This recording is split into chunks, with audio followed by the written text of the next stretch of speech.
Good evening. नमस्ते। Okay, तो ये जो हमारी सीरीज चल रही है, रिवीजन सीरीज, जिसमें हम क्वेश्चंस करके सब्जेक्ट को, टॉपिक को अंडरस्टैंड करते हैं और देखते हैं कैसे प्रॉब्लम्स को सॉल्व किया जाता है।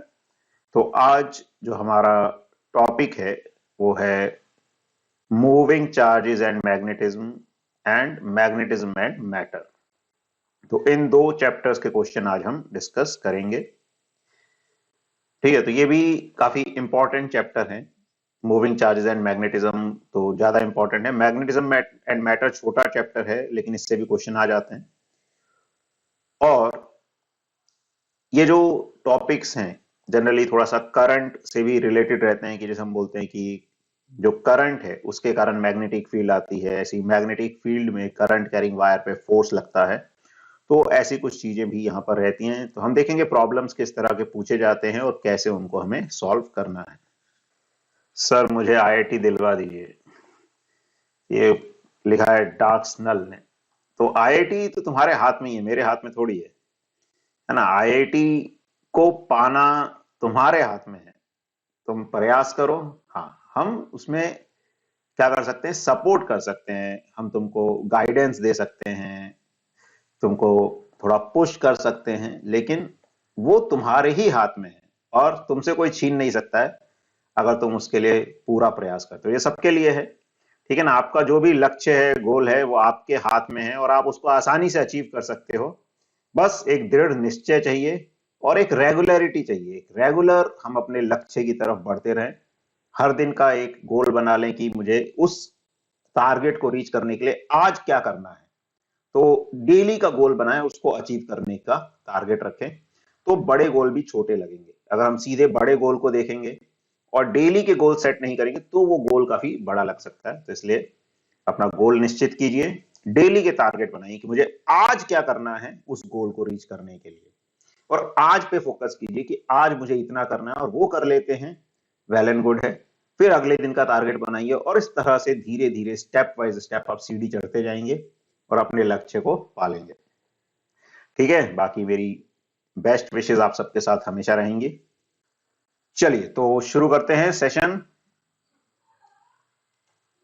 Moving charges and magnetism related questions का।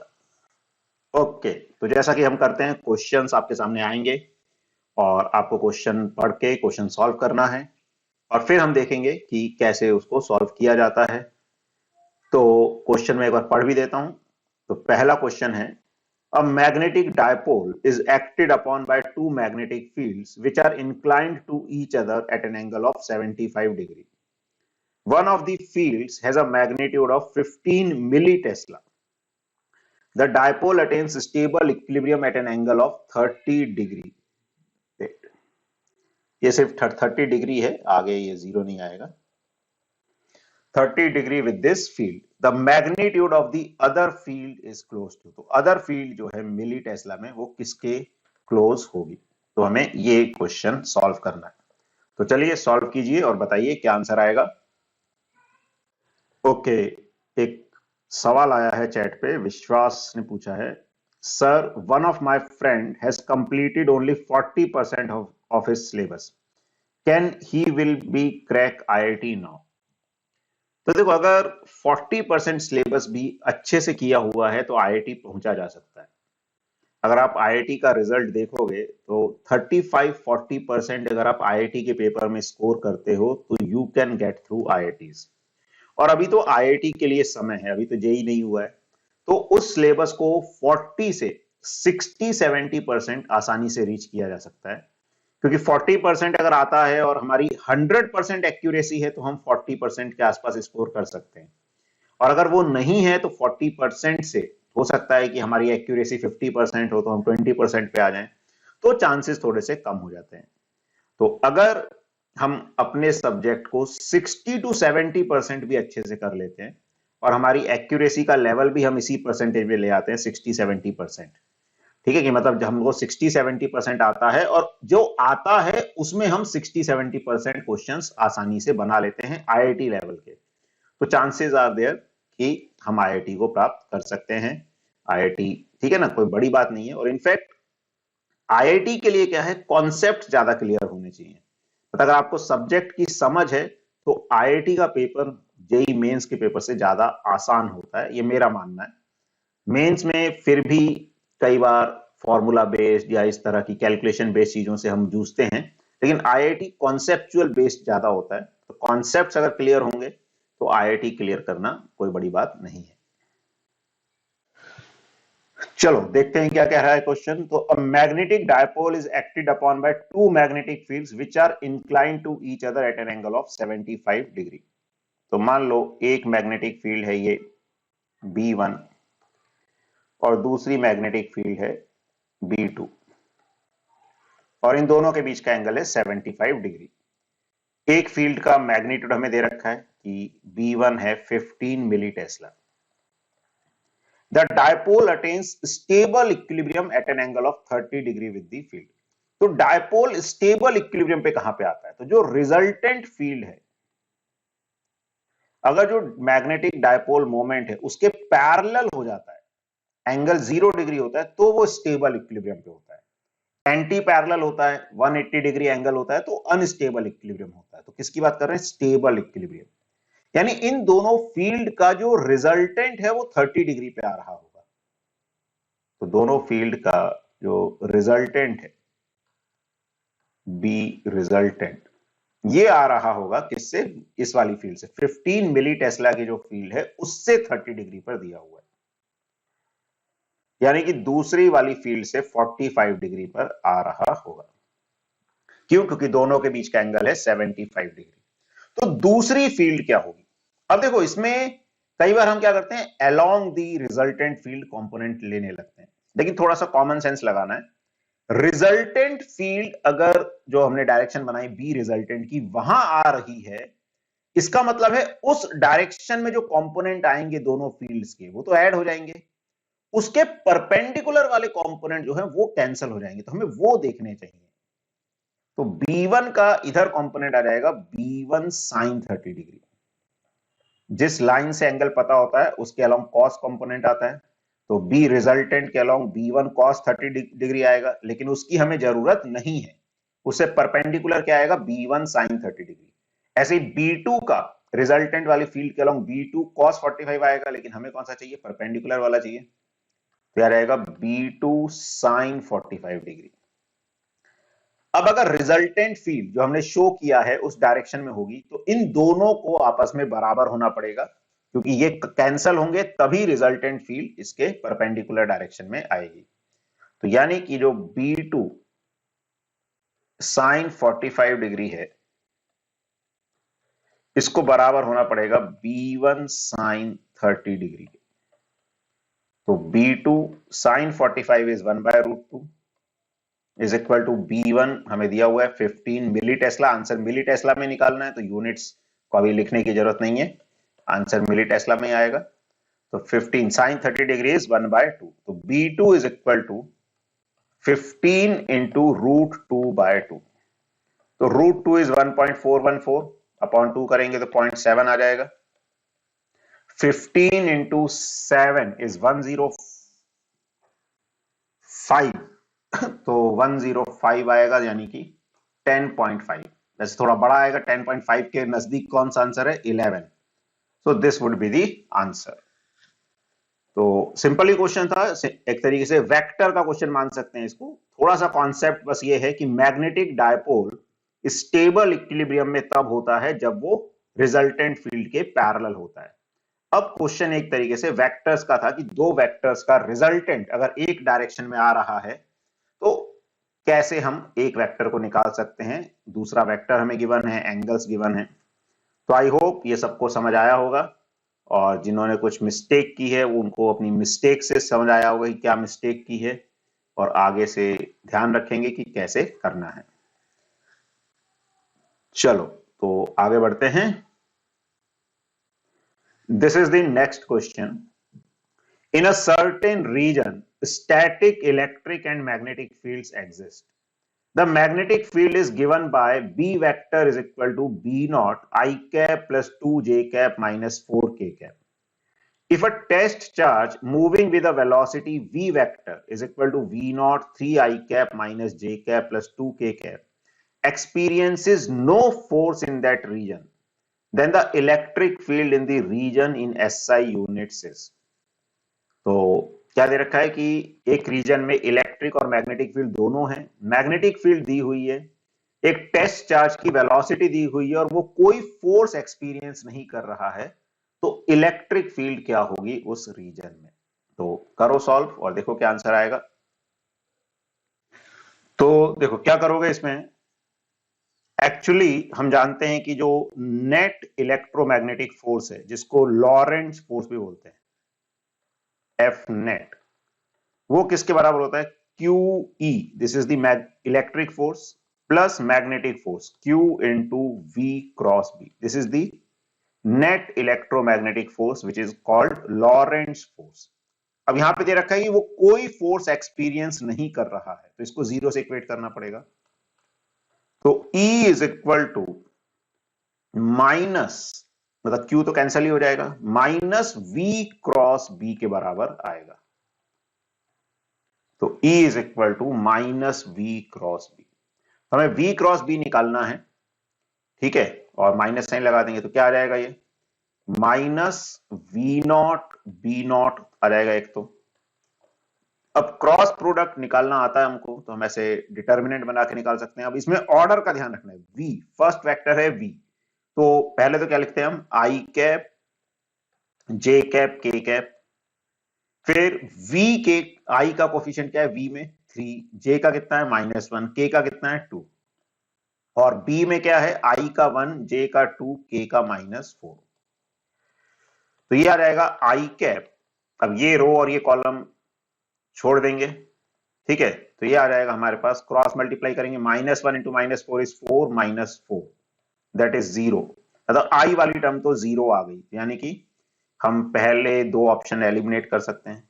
फिर माइनस जे कैप, अब जे कैप वाली रो और कॉलम छोड़ देंगे, फिर 3 into -4 is -12 and 1 into 2 is -2, तो -2, तो ये आ जाएगा 14 जे कैप। तो वैसे के की टर्म भी आएगी, अब चाहे तो उसको नहीं भी निकालो तो चलेगा, क्योंकि यहां minus P not B not है और अंदर 14 जे कैप। अब देखो थर्ड और फोर्थ में बाकी दोनों टर्म तो सेम ही है, सिर्फ डिफरेंस क्या था, माइनस साइन का, तो माइनस साइन आएगा क्योंकि यहाँ पे प्लस 14 जे कैप आ रहा है और एक ये माइनस साइन है, तो हम यहीं से बता सकते हैं, लेकिन ठीक है फिर भी एक बार के कैप वाली टर्म निकाल लें। तो प्लस के कैप करेंगे, ये रो और ये कॉलम छोड़ेंगे, 3 इंटू 2 6, 1 इंटू -1 इज -1, -1 को माइनस करेंगे तो +1 हो जाएगा। तो इस तरह से ये आंसर हम निकाल सकते हैं। तो वैसे सभी ने सही निकाला है, गुड, ठीक है, लेकिन इसको भी कोशिश करना है कि जब हम सही भी निकाल रहे हैं तो उसको और स्पीड से कैसे निकाल सकते हैं। चलो आगे बढ़ते हैं। Okay, this is the next question. A particle having the same charge as of electron moves in a circular path of radius 0.5 centimeter under the influence of a magnetic field of 0.5 Tesla.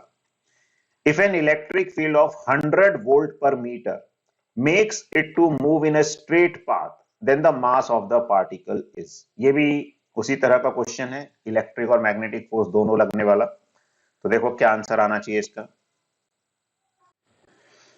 तो देखो इसमें क्या क्या दे रखा है, ये एक particle है जिसका चार्ज इलेक्ट्रॉन जैसा है, रेडियस दे रखा है 0.5 सेंटीमीटर, मैग्नेटिक फील्ड के इन्फ्लुएंस में मूव कर रहा है वो। तो यहां से हम क्या बता सकते हैं कि एक सर्कल में जब पार्टिकल मूव करता है मैग्नेटिक फील्ड में, तो जो रेडियस आता है उसका वो आ जाता है mv/qb, this is the radius. अब क्या कह रहे हैं कि इलेक्ट्रिक फील्ड है 100 वोल्ट पर मीटर की, वो उसको स्ट्रेट लाइन में ले जाती है। तो इलेक्ट्रिक फील्ड स्ट्रेट लाइन में ले जाती है, यानी कि नेट फोर्स को क्या कर देती है, जीरो कर देती है। तो नेट फोर्स को जीरो कर देती है, यानी कि जो मैग्नेटिक फोर्स है वो इलेक्ट्रिक फोर्स के बराबर हो जाएगा, और मैग्नेटिक फोर्स क्या हो जाएगा, QVB, और वो किसके बराबर हो जाएगा, Q इंटू E के बराबर हो जाएगा। तो ये Q तो कैंसिल हो गया। अब V की वैल्यू हम यहां से देखें तो V की वैल्यू क्या रहेगी, QB R/M, इधर से फर्स्ट इक्वेशन से हमने v की वैल्यू निकाली, this is Q B R by M into एक b और है, this is equal to e। हमें m निकालना था तो m आ जाएगा q b square r by e, this is the value of m। So m is equal to q, charge electronic charge के बराबर है, यानी कि 1.6 इंटू 10 की पावर माइनस 19। b का स्क्वायर, b कितना है 0.5, 0.5 मतलब 1/2, 1/2 का स्क्वायर इज 1/4। r कितना है 0.5 सेंटीमीटर, उसको 1/2 सेंटीमीटर यानी 1/2 इंटू 10 की power minus 2 metre upon e जो है वो है 100। तो यार आएगा 4 इंटू 2 8 से 0.6 को काटोगे तो आएगा 0.2। तो 10, ये 100 ऊपर जाएगा 10 की पावर माइनस 2 और ये बनेगा 10 की पावर माइनस 4 और ये भी डेसिमल यहां ले लेंगे 10 की पावर माइनस 20 और 4, तो 2 इंटू 10 की पावर माइनस 24। ठीक है, तो इस तरह से ये हम आंसर निकाल सकते हैं इस क्वेश्चन का। तो इसमें एक वो कॉन्सेप्ट यूज हो रहा है कि अगर मैग्नेटिक फील्ड है और उसमें किसी चार्ज पार्टिकल को फील्ड के परपेंडिकुलर भेजते हैं तो वो सर्कल में मूव करता है, तो उस पे मैग्नेटिक फोर्स ऐसे लग रहा होगा। अब इलेक्ट्रिक फील्ड भी लगा दी तो इलेक्ट्रिक फील्ड ने ऐसे फोर्स लगा दिया होगा और ये दोनों फोर्स आपस में बराबर हो जाएंगे, तो फिर चार्ज पार्टिकल स्ट्रेट लाइन में चला जाएगा, क्योंकि net force zero, that means acceleration zero, that means velocity constant. तो चलिए, जिन्होंने भी आंसर भेजा था उन्होंने सही भेजा था और जिन्होंने नहीं भेजा था आई होप उनका भी सही आया होगा, और अगर नहीं तो अब कॉन्सेप्ट समझ आया होगा कि कैसे उसको किया जाता है। ओके, अगला क्वेश्चन है, ये थ्योरेटिकल क्वेश्चन है। अ magnetic dipole in a constant magnetic field has maximum potential energy when the torque is maximum. Next option is zero potential energy when the torque is minimum. Third, zero potential energy when the torque is maximum. Fourth, minimum potential energy when the torque is maximum. तो देखो इसको क्या answer आएगा। Simple सा question है, direct formula based concept, कुछ वही जो कॉन्सेप्ट है टॉर्क और पोटेंशियल एनर्जी का। अनुष्का सही है, ये तो सबको आंसर देना चाहिए और सही आंसर आना चाहिए सबका। तो टॉर्क क्या होता है, तो टॉर्क का जो मैग्नीट्यूड होता है वो होता है पीई साइन थीटा, और जो पोटेंशियल एनर्जी है वो होती है माइनस पीई कॉस थीटा। ठीक है, तो वो जब टॉर्क मैक्सिमम होगा यानी कि थीटा 90 डिग्री हो जाएगा, तो फर्स्ट ऑप्शन में थीटा 90 डिग्री होगा अगर टॉर्क मैक्सिमम होगा। अब थीटा 90 डिग्री होगा तो पोटेंशियल एनर्जी जीरो हो जाएगी। जीरो मिनिमम नहीं होती है, ध्यान रखना है, मिनिमम पोटेंशियल एनर्जी होती है माइनस पीई, ये गलत हो गया। Zero potential energy when torque is minimum, जब टॉर्क जीरो होगा, तो ये देखो एक साइन थीटा है कॉस थीटा है, तो एक जीरो है, तो क्या करें, zero potential energy when the torque is minimum, तो मिनिमम टॉर्क कितना होगा, जीरो होगा जब थीटा जीरो हो जाएगा, कॉस जीरो।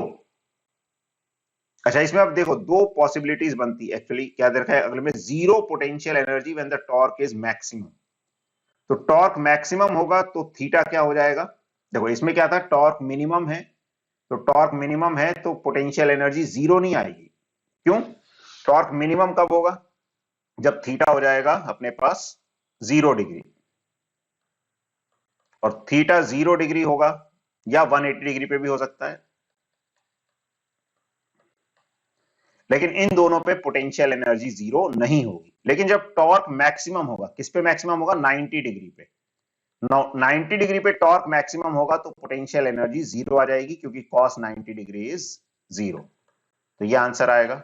फिर minimum potential energy when torque is maximum, torque maximum होगा तो पोटेंशियल एनर्जी मिनिमम होगी, ऐसा भी नहीं बोल सकते हम, क्योंकि टॉर्क मैक्सिमम होगा तो थीटा हो जाएगा 90 डिग्री और पोटेंशियल एनर्जी कितनी हो जाएगी, zero, and zero is not maximum not minimum. ठीक है, तो इस तरह से सारे ऑप्शंस में से थर्ड वाला ऑप्शन सही आएगा। चलिए आगे बढ़ते हैं।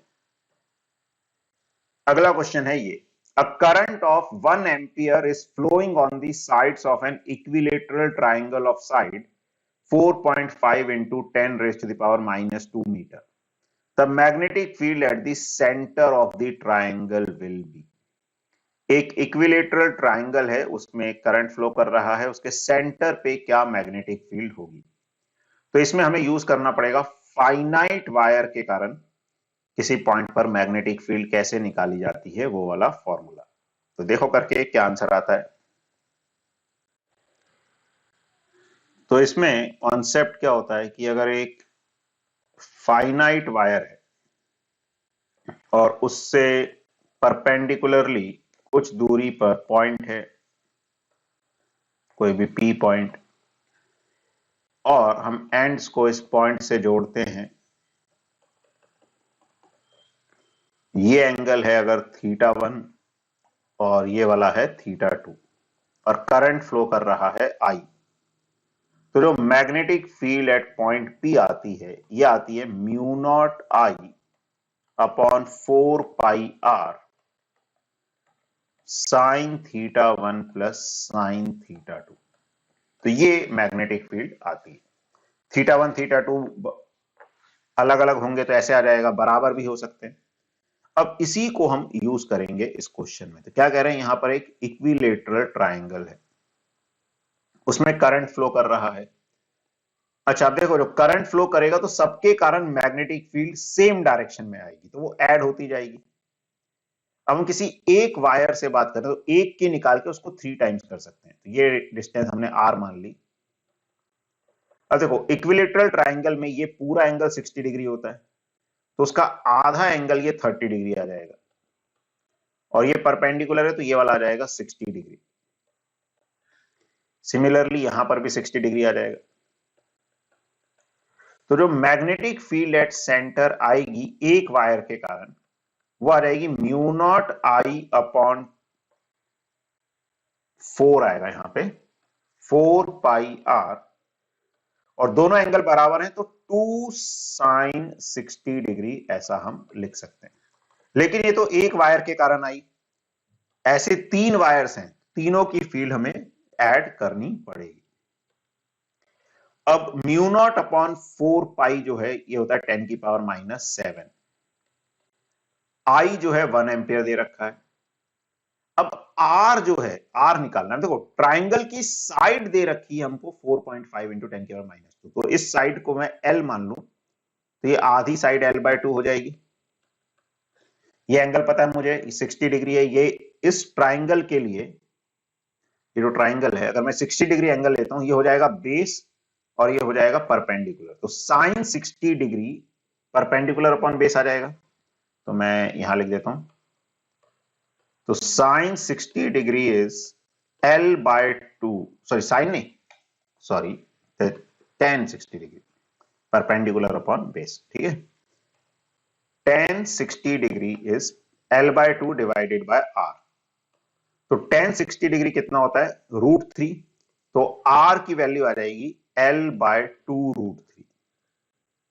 तो म्यू नॉट अपॉन 4 पाई लिख दिया हमने, I लिख दिया, R आ गया L/2 √3। L कितना है, 4.5 इंटू 10 की पावर माइनस 2 बाय 2 √3 है, वो ऊपर चला जाएगा, into 2 sine 60 degree is √3/2 and into 3, तो ये कट गया, √3 इंटू √3 3 हो जाएगा, देन 3 इंटू 3 9 हो जाएगा। तो ये आ गया हमारे पास 2 इंटू 9 अपॉन 4.5, और ये आ जाएगा 10 की पावर माइनस 5। तो 4.5 से 9 को काटोगे 2 आ जाएगा, तो 2 इंटू 2 इज 4, तो 4 इंटू 10 की पावर माइनस 5, ये आंसर आ जाएगा। तो ऑप्शन 1 जो है, this is the correct answer. Okay, तो आगे बढ़ते हैं। अगला क्वेश्चन है ये, a Helmholtz coil has a pair of loops each with n turns and radius r. They are placed coaxially at distance r and the same current I flows through the loop in the same direction. The magnitude of magnetic field at P midway between the centers A and C is given by.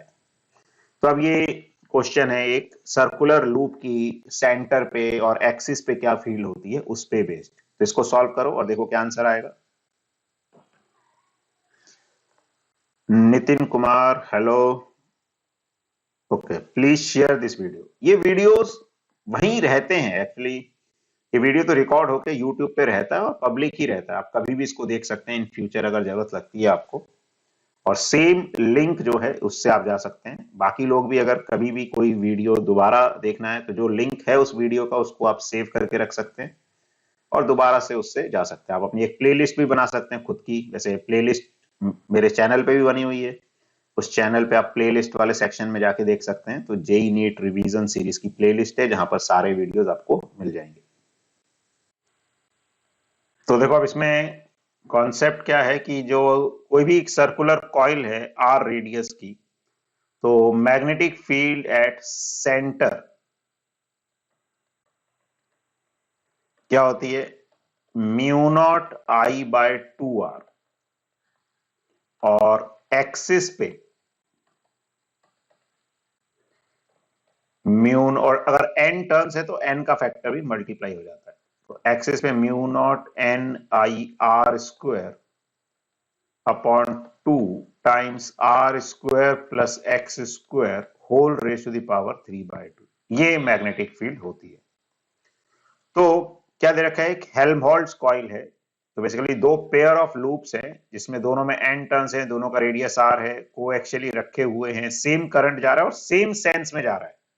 तो अगर same sense में current जा रहा है तो दोनों के कारण फील्ड एक ही डायरेक्शन में आएगी। तो P वाले पॉइंट पे फील्ड दोनों के कारण इधर की तरफ ही आएगी, तो इसलिए ऐड हो जाएगी। अगर ऑपोजिट सेंस में जा रहा होता तो फील्ड कैंसिल हो जाती, आंसर 0 आ जाता। तो आंसर 0 दिया भी नहीं है वैसे।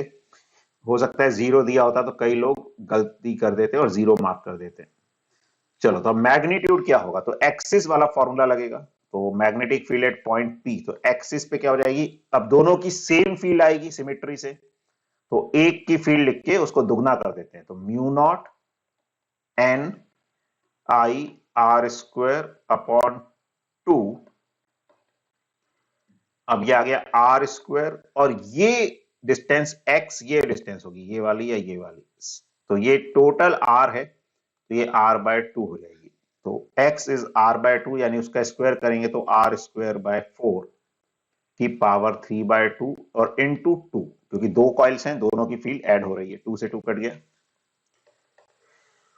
तो ये तो आ गया ऊपर, तो mu naught n i r square, नीचे आएगा 5/4 आर स्क्वायर, उसकी पावर 3/2। तो 5 की पावर 3/2 तो एज इट इज बच जाएगा। फिर आर स्क्वायर की पावर 3/2 हो जाएगा आर क्यूब, और नीचे है 4 मतलब 2 का स्क्वायर, 2 का स्क्वायर की पावर 3/2 करोगे तो 2 का क्यूब बच जाएगा, विच इज 8।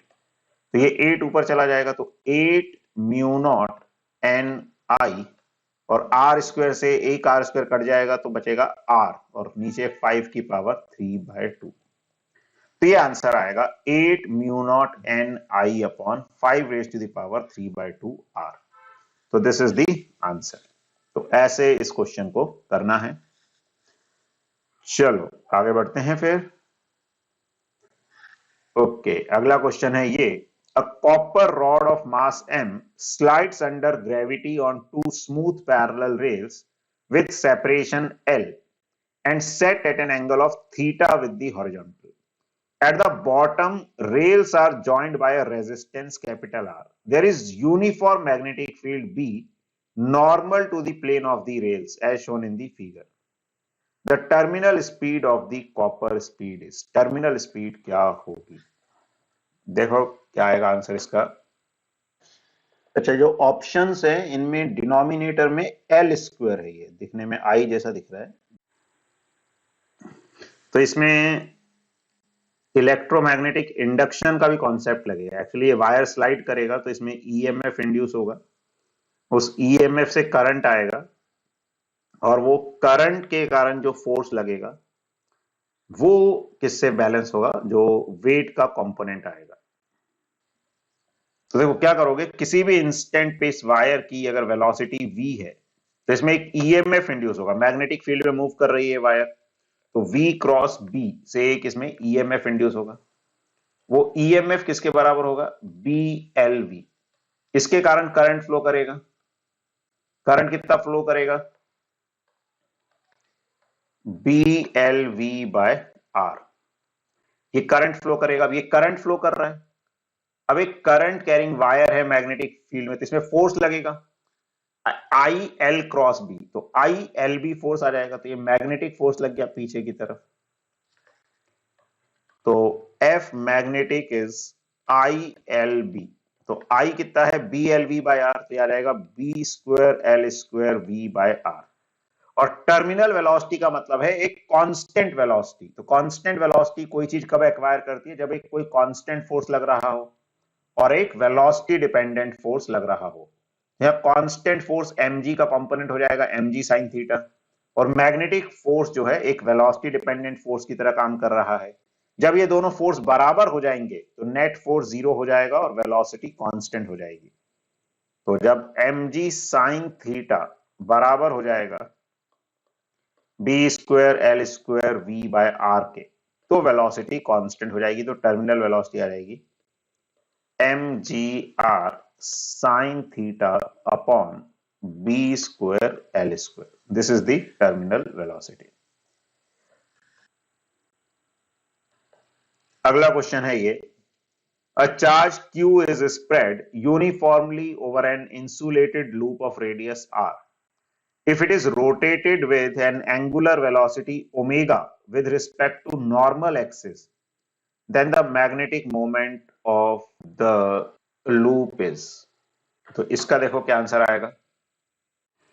देखो ऐसे जो भी क्वेश्चन होते हैं जिसमें कोई भी बॉडी यूनिफॉर्मली रोटेट कर रही है, चाहे वो रिंग हो, डिस्क हो, ऐसा, इसमें कॉन्सेप्ट यूज किया जाता है कि फॉर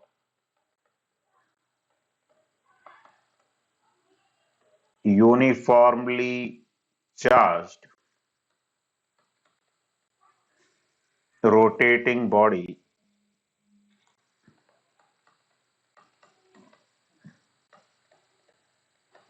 जो रेशो होता है m/l का, ये कांस्टेंट होता है q/2m के बराबर। m जो है यह है मैग्नेटिक मोमेंट या मैग्नेटिक डायपोल मोमेंट बोल सकते हो। L जो है यह है एंगुलर मोमेंटम।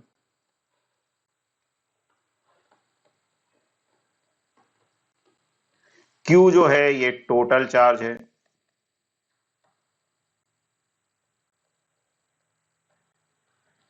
और M जो है ये टोटल मास है।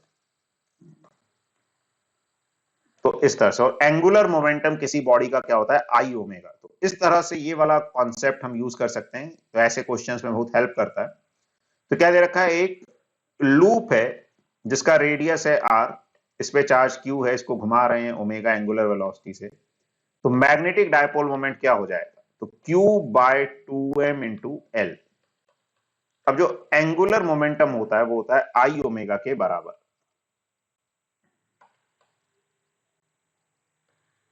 तो आई ओमेगा। अब रिंग का आई उसकी एक्सिस के अबाउट वो होता है mr²। तो q/2m mr² इंटू ओमेगा। तो m से m कट गया, तो जो आंसर आ जाएगा 1/2 q omega r²। This is the answer. So option 1 is the correct option. ठीक है, तो ऐसे सबका आंसर सही था। बाकी जिनको अगर ये कॉन्सेप्ट नहीं पता था या भूल गए थे तो ध्यान रखें आगे से। काफी इंपॉर्टेंट कॉन्सेप्ट है, इस पे भी कई बार क्वेश्चंस आ चुके हैं।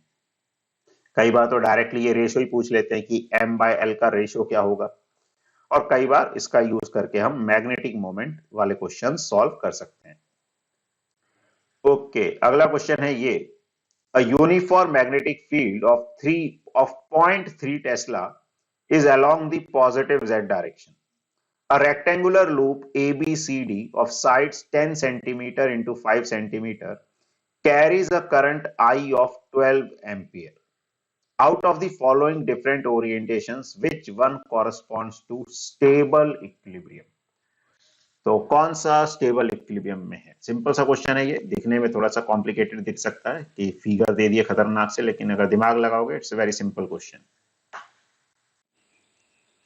तो देखो इसमें जो टॉर्क होता है किसी भी लूप पे, वो क्या होता है? m cross b।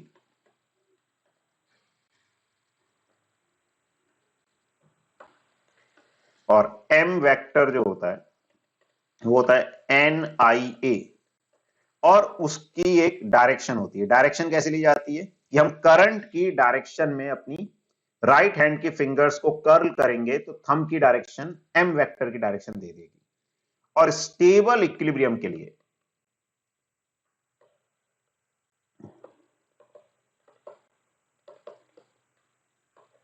m vector जो है b वेक्टर के पैरेलल होता है। अब b वेक्टर कहां है? पॉजिटिव z डायरेक्शन, ऊपर की तरफ, तो यानी कि m वेक्टर वहां आना चाहिए। तो इसका m वेक्टर तो उस प्लेन में तो आ ही नहीं सकता, जिसमें प्लेन में लूप है उसके परपेंडिकुलर आता है, तो ये तो गया। इसका m वेक्टर नेगेटिव j में आ जाएगा, तो ये भी गया। इसका m vector positive z direction में आ जाएगा, और अगले वाले का नेगेटिव z में आएगा। तो हमें दोनों पैरेलल चाहिए। तो मैग्नेटिक फील्ड पॉजिटिव z में है, तो इसका जो m वेक्टर है वो पॉजिटिव z में आएगा और इसका नेगेटिव z में आएगा। तो इसलिए फोर्थ भी गलत हो गया और third would be the correct answer. तो इतना डेटा दिया हुआ है, कई बार हम घबरा जाते हैं, निकालने लगते हैं मैग्नेटिक मोमेंट। अरे यार चलो मैग्नेटिक मोमेंट निकाल लें, तो निकालने की जरूरत नहीं है, सिर्फ हमें बताना था डायरेक्शन के हिसाब से। तो डेटा यहाँ पे ठीक है ना। कई बार क्या होता है, फिर हमको लगता है इतना डेटा क्यों दिया, कहीं हम कुछ गलत तो नहीं कर रहे। तो ऐसा नहीं है, अपने ऊपर विश्वास रखना है ना। विश्वास तुमको तो खूब रखना है, बाकी लोगों को भी रखना है कि हमारा जो कॉन्सेप्ट है वो सही है, उस पर कॉन्फिडेंस होना चाहिए, और फिर अकॉर्डिंगली हमें सॉल्व करनी है चीजें। ऐसा नहीं कि फालतू में डेटा दिया है, हमें आता है तो हम सॉल्व करते जा रहे हैं, चाहे वो जरूरत है या नहीं है। तो इन चीजों का भी ध्यान रखना है। चलो आगे बढ़ते हैं। Okay, this is the next question. Simple question है, वैसे बहुत कॉमन क्वेश्चन है, कई बार किया होगा आप लोगों ने। देखो इसका क्या आंसर आएगा। चलो जब तक और लोग निकाल रहे हैं, मैं कॉन्सेप्ट समझा देता हूं। तो कॉन्सेप्ट क्या है कि कोई भी सर्कुलर आर्क है, और अगर वो कुछ एंगल सबटेंड करती है सेंटर पे, आर रेडियस की है, आई करंट जा रहा है, तो बेसिकली जैसे चाहे पूरा सर्कल हो, वो सर्कल में बहुत सारे टर्न्स हो, जो मैग्नेटिक फील्ड एट सेंटर है, ऐसे किसी भी केस के लिए हम वही फॉर्मूला लगा सकते हैं जो सर्कल के सेंटर पे आता है। तो mu not I bye 2r into N. अगर पूरा सर्कल होता है तो n1 हो जाएगा, दो टर्न है तो n2 हो जाएगा, तीन है तो 3 हो जाएगा, अगर आधा सर्कल है तो n1/2 हो जाएगा, 1/4 सर्कल का पार्ट है तो n1/4 हो जाएगा। लेकिन अगर थीटा की टर्म्स में बात करें तो हम n को क्या बोल सकते हैं? थीटा अपॉन 2 पाई। 2 पाई एंगल पूरा एक सर्कल बनाता है, तो अगर आर्क थीटा एंगल सबटेंड कर रही है तो नंबर ऑफ टर्न्स को हम क्या लिखेंगे? थीटा अपॉन 2 पाई, इस तरह से लिखेंगे। अभी जो छोटा वाला लूप है, इसके कारण देखोगे फील्ड आएगी आउट ऑफ द प्लेन, और बड़े वाले के कारण आएगी इनसाइड द प्लेन। तो दोनों की फील्ड ऑपोजिट डायरेक्शन में आएगी। तो अब क्वेश्चन पे आते हैं। तो मैग्नेटिक फील्ड एट O क्या हो गई? तो छोटे लूप के कारण आ जाएगी mu not I bye 2r। उसका आर कितना है? 3 सेंटीमीटर, इंटू थीटा दोनों के लिए सेम है, तो इस फैक्टर को मैं कॉमन ले लेता हूं। वैसे बाकी फैक्टर ले सकते थे, चलो मैं लिख देता हूं अभी, थीटा अपॉन 2 पाई।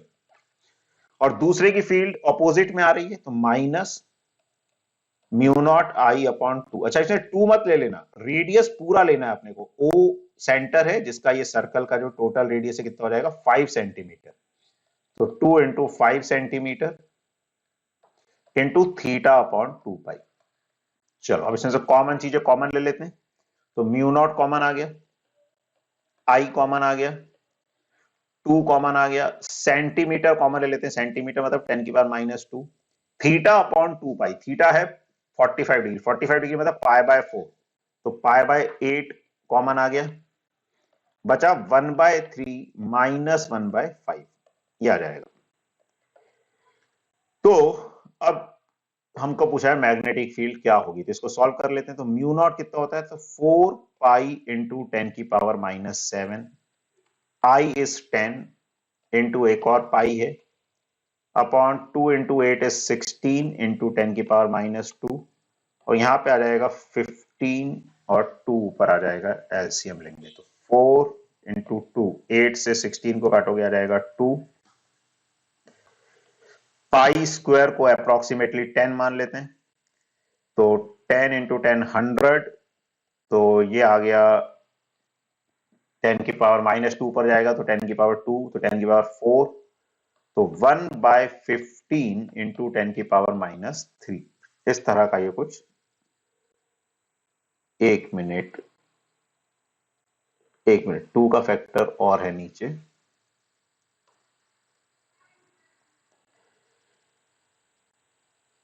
फिर भी आंसर मेरे को कहीं से कुछ गड़बड़ दिख रही है, एक बार चेक कर लेते हैं। Mu not i by 2r into n ये फील्ड होती है, mu not i by 2r into theta upon 2 pi, mu not i by 2 into 3 centimetre, तो म्यू नॉट आई कॉमन लिया, 2 कॉमन लिया, सेंटीमीटर कॉमन लिया, थीटा बाय 2 पाई, तो 1/8, तो sorry 5/8 नहीं आएगा, 1/8 आएगा, सॉरी, ठीक है, पाई कट जाएगा, सॉरी मैंने यहां मिस्टेक कर दी, 1/8 आएगा, तो ये फैक्टर नहीं आएगा।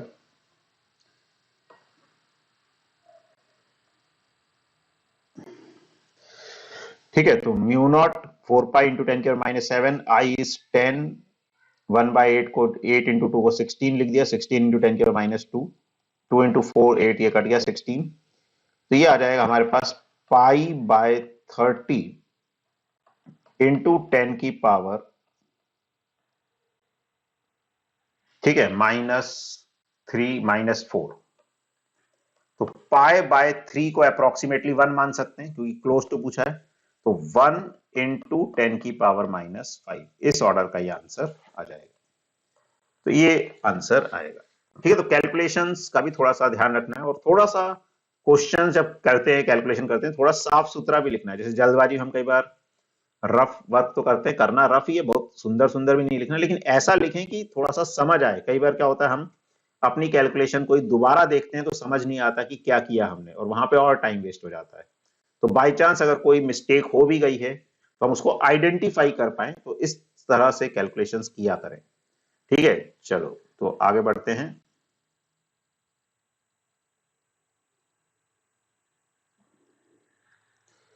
अगला क्वेश्चन है ये, a rigid square loop of side A and carrying current I2 is lying on a horizontal surface near a long current carrying wire in the same plane। तो एक में I1 करंट जा रहा है, एक लूप है उसमें I2 जा रहा है।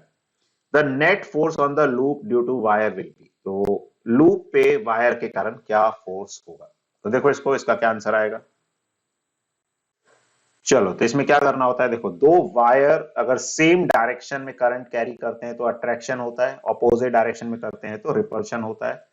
और फोर्स पर यूनिट लेंथ का एक फॉर्मूला यहां पे हम याद रखते हैं कि फोर्स पर यूनिट लेंथ क्या होता है, mu not I1 I2 upon 2 pi D, D उन दोनों वायर्स के बीच की डिस्टेंस, तो ये फोर्स पर यूनिट लेंथ होता है। अब I1 I2 को दोनों अपोजिट डायरेक्शन में रिपेल करेगा, ये वाला फोर्स रिपल्सिव आएगा, और इसको अट्रैक्ट करेगा।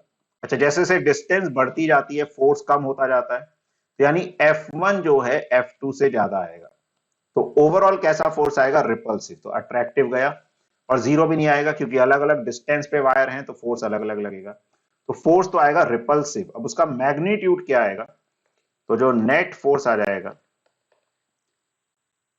That is F1 minus F2, तो F1 is mu not I1 I2 upon 2 पाई ए, इन दोनों के बीच की डिस्टेंस a है, ठीक है, और जो स्क्वायर है उसकी भी साइड a है, तो इस वाली वायर की डिस्टेंस ये जो I1 से है ये कितनी हो जाएगी, 2a के बराबर हो जाएगी। ठीक है, तो minus mu not I1 I2 upon 2 pi into 2a। तो mu not I one I two upon 2 pi ये कॉमन आ जाएगा, 1 माइनस 1/2 इज इक्वल टू 1/2, यानी कि ये आंसर आ जाएगा mu naught I one I two upon 4 पाई ए। ठीक है, तो दिस इज दी, और फोर्स पर यूनिट लेंथ है ये, इसको लेंथ से मल्टीप्लाई भी करना पड़ेगा, सॉरी, तो this is force per unit length. तो फोर्स के लिए हमें इसको लेंथ से मल्टीप्लाई करना पड़ेगा, तो इंटू ए और करेंगे, तो ये ए कट जाएगा and this second is the correct option. ठीक है, चलो अगला क्वेश्चन देखते हैं। ये अगला क्वेश्चन है, in an experiment electrons are accelerated from rest by applying a voltage of 500 volt, calculate the radius of the path if a magnetic field 100 millitesla is then applied। Charge of electron दे रखा है, mass of electron दे रखा है, तो इसको solve करो, क्या आंसर आएगा। तो देखो क्या कह रहे हैं, in an experiment electrons are accelerated from rest by applying a voltage of 500 volt. तो एक चार्ज को जब V वोल्ट की वोल्टेज से एसिलरेट किया जाता है, तो उसके पास जो एनर्जी आती है वो कितनी आ जाती है, Q इंटू वी के बराबर आ जाती है। तो एक चार्ज को जब V वोल्ट से एसिलरेट करते हैं तो उसके पास एनर्जी आ जाती है Q इंटू वी, और रेडियस का हमें फॉर्मूला पता है, वैसे mv बाई क्यू भी होता है, बाकी हम डायरेक्टली भी जानते हैं, तो डायरेक्टली जानते हो डायरेक्टली लिखना है, लेकिन फिर भी एक बार रिवाइज करवा देता हूं, mv बाई क्यू बी या p बाई क्यू बी लिख सकते हैं, momentum is under root 2mk by q b ऐसे भी लिख सकते हैं, और काइनेटिक एनर्जी क्या होती है, तो Q इंटू वी, अगर V वोल्ट से एसिलरेट कराया चार्ज को तो ये आ जाएगा। तो अब इसका हमें यूज करना है, तो अंडर रूट में 2m, m है 9.1 इंटू 10 की पावर माइनस 31। अच्छा, इस q को भी मैं रूट में ले लेता हूं, तो आ जाएगा under root 2mv, q square बन के जाएगा, तो q नीचे आ जाएगा और इधर b स्क्वायर आ जाएगा, तो ऊपर आ गया 2m end voltage, voltage is 500 upon q है 1.6 इंटू 10 की पावर माइनस 19, और b स्क्वायर, तो b है 100 मिली टेस्ला, तो 100 इंटू 10 की पावर माइनस 3, यानी कि 10 की पावर माइनस 1, उसका स्क्वायर करेंगे तो 10 की पावर माइनस 2। तो डेटा तो अच्छा ही दे रखा है, तो देखो 9.1 का डेसिमल हटा दें 1.6 से, तो 9 ही मान ले अप्रोक्सीमेटली, तो 9 का रूट आ जाएगा 3 बाहर, और मतलब ठीक है डेसिमल हटाएंगे 90 होगा ये। चलो एक काम करता हूं मैं, थोड़ा सा किसी को कंफ्यूजन ना हो जाए, लिख देता हूं एक बार, तो ये 2 इंटू 500 हो गया 1000, तो 1000 हो गया, और ये आ गया मेरे पास 91/16। ठीक है, बाकी 10 की पावर माइनस 31 प्लस 1000 आ रहा है तो 3, फिर माइनस 19 और माइनस ये तो प्लस 21, ये आ जाएगा इस तरीके से। तो 91 को भी मैं 9 मान लू तो एक 10 वहां, तो 9 का रूट आ जाएगा 3 बाहर, 4 16 का रूट आ जाएगा 4 बाहर, और एक 10 और यहां एडजस्ट होगा, तो 10 की पावर माइनस 31 और 21 हो गया -10, -10 और प्लस 3 इज -7, और एक प्लस यहां से आएगा 1 -6, तो 10 की पावर -3 बचेगा बाहर, तो आ जाएगा 0.75 इंटू 10 की पावर -3 मीटर, इस ऑर्डर का आएगा। और या फिर 7.5 कर देंगे इसको, तो 10 से मल्टीप्लाई किया 10 से डिवाइड करेंगे तो 7.5 इंटू 10 की पावर -4, इस तरह का ये आंसर आ जाएगा। तो इस तरह से इस क्वेश्चन को सॉल्व कर सकते हैं। तो आई होप कि आपको समझ आया होगा कि किस तरह के क्वेश्चंस पूछे जाते हैं, किस तरह से उनको सॉल्व करना है, और कुछ फॉर्मूले भी हमने रिवाइज किए तो उनको अच्छे से याद रखना है।